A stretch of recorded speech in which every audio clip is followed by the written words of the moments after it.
Hello everyone, this is Nitish. Welcome to another market analysis video. In this video, we'll talk about the stocks you can trade for the next week as well as some positional calls. See, the first stock is SBIN. See, this stock you can trade for intraday. अगर एक भी 15 minute का candle अगर flat open होकर 15 minute का candle 425.8 के ऊपर closing देता है. Closing is very important. अगर ऊपर जाके नीचे आ गया तो वर्क नहीं करेगा. क्लोजिंग अगर 425 के ऊपर देता है 425.8 के ऊपर तो यू कैन गो लॉन्ग और फर्स्ट टारगेट विल बी 1% और सेकंड टारगेट 2%. और अगर स्विंग के लिए लेना है क्योंकि निफ्टी बैंक अगर वापस रिवर्स हो जाता है यहाँ से लाइक निफ्टी बैंक अभी काफ़ी नीचे है तो वो रिवर्स हो जाता है तो उससे भी ऊपर लाइक ऑल टाइम हाई लग जाएगा एसबीआई में, बट उसके लिए एक महीना लग सकता है. और अगर शॉर्ट करना है तो इस ट्रेंड लाइन के नीचे अगर रेड कैंडल 15 मिनट्स का क्लोज होता है तो यू कैन शॉर्ट. बट मैं कोई भी सेक्टर का जब कॉल देता हूँ उसमें उसके पहले एक बार एक निफ्टी बैंक चेक कर लेना. अगर आप कोई भी बैंक में ट्रेड ले रहे हो कि अगर निफ्टी बैंक रेड है और आप लॉन्ग ट्रेड ले रहे हो तो वो थोड़ा रिस्की हो सकता है. उसका स्टॉप लॉस आपको टाइट मेंटेन करना पड़ेगा. और किसी भी सेक्टर का लाइक केमिकल सेक्टर का स्टॉक है उसमें लॉन्ग एंट्री है तो पहले फार्मा एक बार चेक कर लेना, उसके हिसाब से ट्रेड लेना. तो ये था SBI. Second is Axis. See first पहले 3-4 स्टॉक्स होंगे इंट्राडे के लिए, उसके बाद वाले सारे पोजिशनल होंगे, वो ज़्यादा अच्छे से वर्क करेंगे. See Axis bank again this kind of pattern.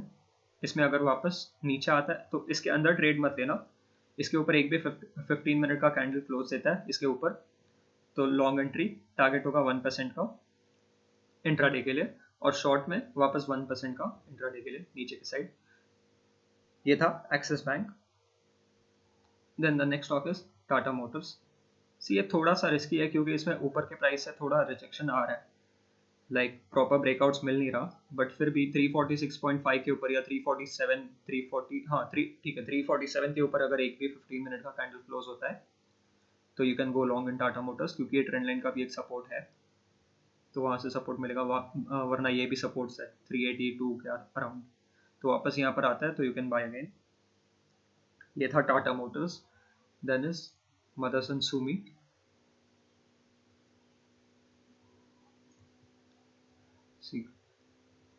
इसमें आप पोजिशनल के लिए भी ट्रेड ले सकते हो अगर फ्लैट ओपन होकर.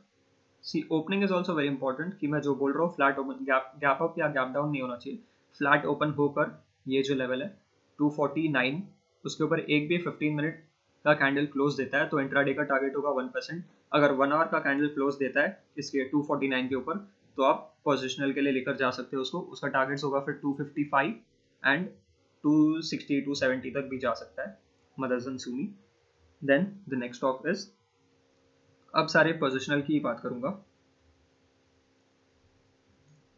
Next is Bharat Forge. See this is very important stock monthly time frame पे.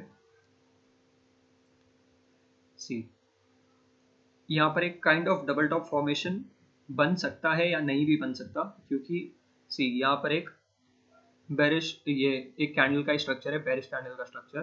फिर वापस उसी पॉइंट पे सी ये टाइम था 2018 1 मार्च 2018 अभी है वापस ये पॉइंट पे आया हुआ है. तो अगर ये मंथली टाइम फ्रेम पे 800 के ऊपर क्लोजिंग दे देता है तो उसका टारगेट बहुत बड़ा होगा. सी फर्स्ट टारगेट उसका होगा लाइक यहाँ से 800 प्लस 400 आप कर दो मतलब 1200 के अराउंड. और नेक्स्ट टारगेट 800 प्लस 600 तो 1400 के अराउंड नेक्स्ट टारगेट होगा. बट वो उसको अचीव होने में 6 to 8 मंथ्स या एक साल भी लग सकता है या 2 साल भी लग सकता है या हो सकता है एक महीने में भी हो जाए. बट ऐसा ज़रूरी नहीं है इतना जल्दी होगा. बट 6 to मिनिमम 12 मंथ्स तो लग सकते हैं वो टारगेट अचीव होने में अगर 800 के ऊपर मंथली टाइम फ्रेम पे क्लोज देता है तो. ये था भारत फोर्ज. फिर है डाबर. सी डाबर का डेली टाइम फ्रेम का चार्ट है, एक चैनल में ही ट्रेड हो रहा था और उसने अभी ये चैनल पैटर्न का ब्रेकआउट दिया है. सी इसको बड़े टाइम फ्रेम पे अगर देखेंगे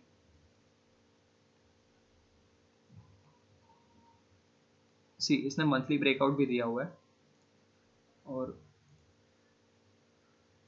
सी ये वीकली टाइम फ्रेम का भी ब्रेकआउट है.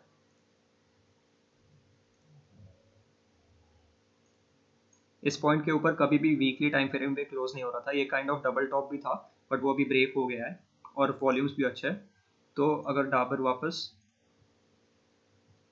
ये ब्रेकआउट था और ये वापस जो रेड कैंडल है वो रीटेस्ट था, अगर वापस इसके हाई को क्रॉस करता है डाबर मंडे को 590 नहीं क्या है हाई 592, अगर 592 के ऊपर एक भी 15 मिनट का कैंडल क्लोज होता है तो you can go long in Dabur.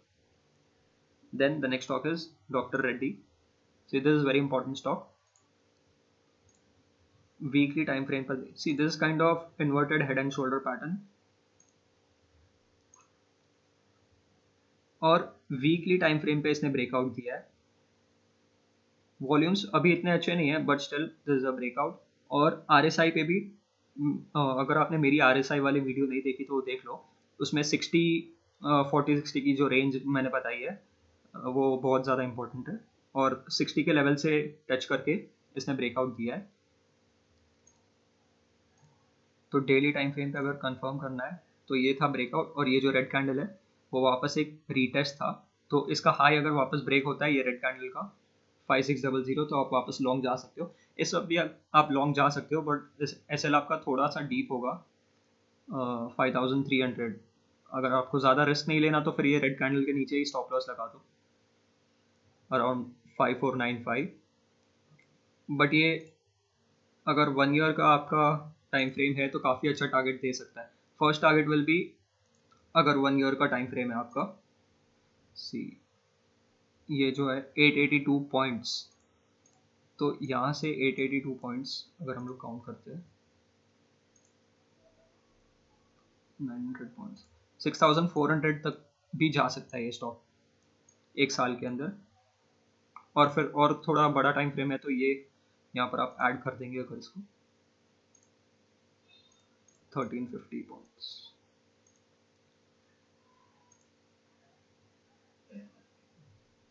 6900 तक भी जा सकता है बट उसके लिए 1-2 साल लग जाएंगे, या हो सकता है 6 महीने में भी हो जाए क्योंकि अच्छा ब्रेकआउट है। See next is Deepak nitrite. This again similar, weekly पे भी ब्रेकआउट हुआ है इसका, मैं आपको दिखाता हूँ। सी यहाँ पर एक कंटिन्यूसली सपोर्ट ले रहा था और अब इसने ब्रेकआउट दे दिया विद गुड वॉल्यूम्स। सी ये जो जोन होता है उसको बोलते हैं अक्यूमुलेशन जोन, जिसमें वॉल्यूम फेड हो जाता है, मतलब काफ़ी जो बड़े प्लेयर्स होते हैं जिसके पास बहुत सारा पैसा होता है in terms of thousands of crore, वो लोग यहाँ पर अक्यूमुलेट करते हैं और फिर ये जो होता है दैट इज अ कंफर्मेशन कि यहाँ पर ब्रेकआउट होने वाला है क्योंकि यहाँ पर वॉल्यूम्स काफ़ी बढ़ रहे हैं। सी वीकली टाइम फ्रेम पे देखेंगे अगर, सी ये जो प्राइस था इस कैंडल का हाई नहीं इस कैंडल का क्लोज 1865, उसके ऊपर कभी क्लोजिंग नहीं हुई थी बट इस वीक में उसके ऊपर क्लोजिंग हुई है विच इज सुपर बुलिश, तो इसमें आप एंट्री ले सकते हो, अभी भी एंट्री ले सकते हो।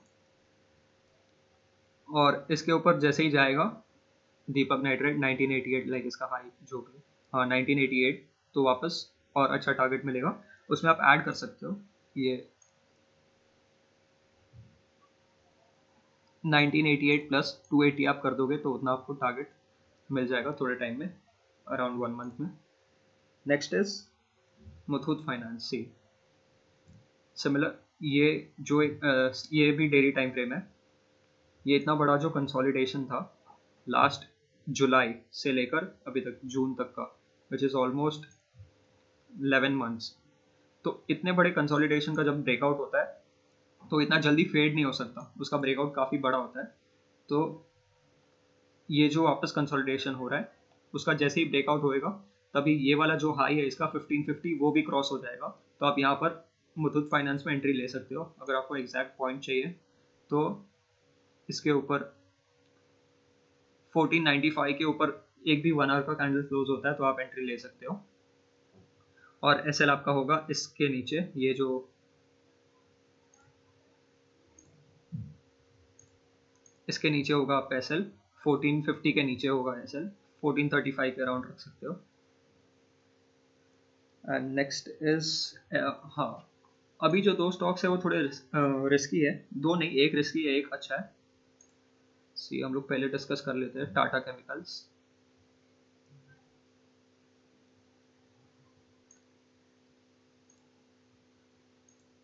डेली टाइम फ्रेम पे एक अच्छा ब्रेकआउट है ये सारा जो कंसोलिडेशन था उसका ब्रेकआउट है with good volume. See volume अगर आपको दिख रहा नहीं होगा तो सी, ये जो सब वॉल्यूम्स है ये था अक्यूमुलेशन जोन, और ये जो बड़ा कैंडल है वो उसका ब्रेकआउट हुआ है। तो अभी भी आप एंट्री ले सकते हो यहाँ पर। वैसे थोड़ा सा लेट हो गया है क्योंकि इसका जो राइट एंट्री था वो 740 के अराउंड था क्योंकि इसके ब्रेकआउट पर, बट ठीक है क्योंकि ये जो पॉइंट है उसका भी ब्रेकआउट हुआ है, और वापस इसका अगर जब ब्रेक हो जाता है ये लेवल 797-800 लेवल, तो वापस एक नया ऑल टाइम हाई देखने मिलेगा टाटा केमिकल्स में। ऑल टाइम हाई तो नहीं, 52 वीक हाई होगा वो, क्योंकि मंथली टाइम फ्रेम पे ये जो चार्ट है इस प्राइस पे काफ़ी ज़्यादा रिजेक्शन आ रहा है। तो अगर 832 के ऊपर भी जब भी आप इसको वॉच लिस्ट में डाल दो, 832 के ऊपर जब भी क्लोज होता है तो उसका बहुत बड़ा टारगेट होगा। सी, ये जो प्राइस रेंज है 234 पॉइंट्स, तो आप यहाँ से 234 पॉइंट्स ऐड कर लो, 800 और 234 लाइक 1000 से ज़्यादा हो जाता है, उतना टारगेट होगा आपका 6 to 8 मंथ्स में।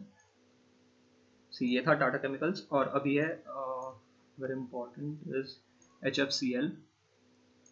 सी, इसमें डेली टाइम फ्रेम पे वापस एक कंसोलिडेशन का ब्रेकआउट हुआ है। सी, ये जो कंसोलिडेशन था एग्जांपल उसका ब्रेकआउट हुआ था तो अच्छा रैली था, फिर वापस ये जो कंसोलिडेशन था उसका ब्रेकआउट हुआ था तो अच्छा रैली था। वैसे ही वापस ये स्टॉक शायद थोड़ा ओवर वैल्यूड है अकॉर्डिंग टू मी, बट फिर भी आपको थोड़ा रिस्क अगर लेना है तो इसमें एंट्री ले सकते हो, क्योंकि ये हाई बीटा स्टॉक है, इसमें मूवमेंट बहुत ज़्यादा जल्दी होता है। क्योंकि और आप जितना लूज करना अफोर्ड कर सकते हो उतना ही आप पैसा इसमें लगाओ, क्योंकि ये बहुत जल्दी बढ़ता है, और अगर क्या पता गिर जाए तो काफ़ी जल्दी गिर भी सकता है। क्योंकि entry and exits are very important, क्योंकि अगर एक मिनट ये चार्ट लोड हो,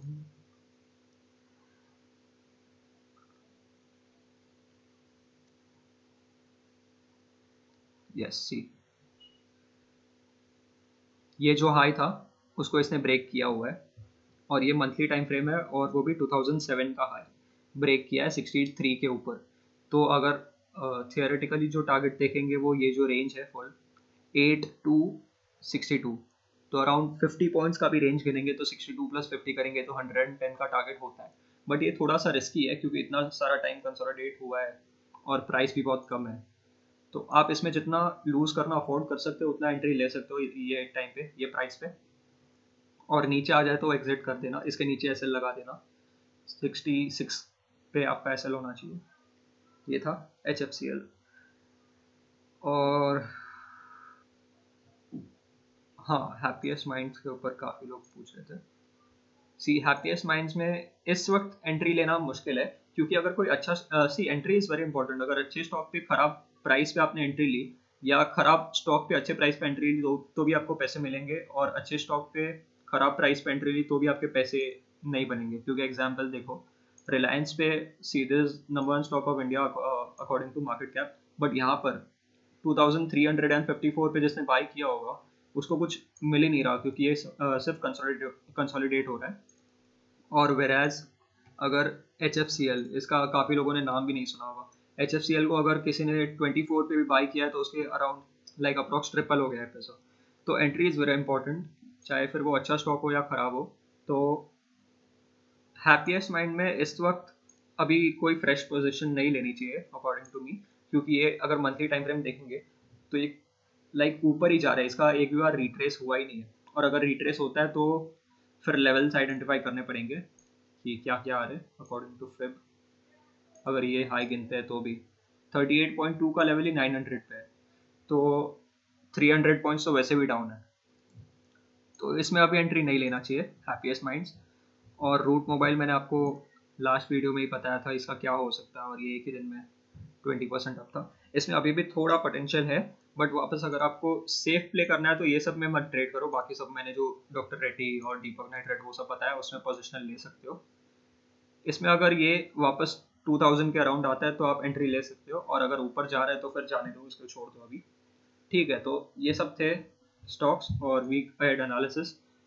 If you like this video, then do like the video, and thank you for watching.